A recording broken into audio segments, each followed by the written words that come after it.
Naaalala niyo pa ba noong sinabi ito ni Kyrie Irving tungkol sa isang sugal sa NBA? This whole community of gamblers that's come into the game of basketball, why don't you gamble on something that makes sense to you? Kaya nag-research ako ng mga games sa NBA na sa tingin ko ay controversial at ito ang ilan sa nakita ko.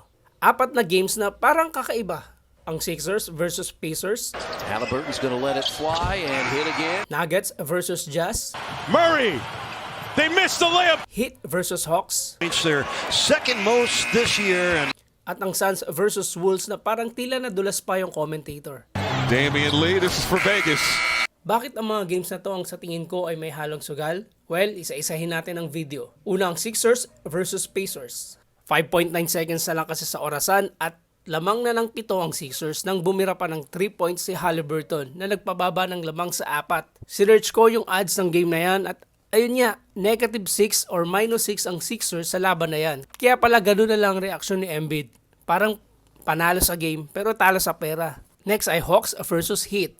Itong game na ito decided na talaga dahil 1.4 seconds na lang ang natitira.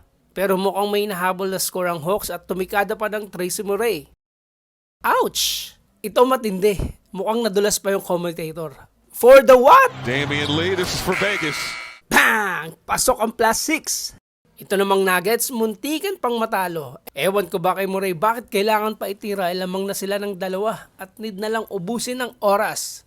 They missed the layup. Gobert got it. Mitchell hanging at the other end. 2 seconds to go for the win, and it rims out.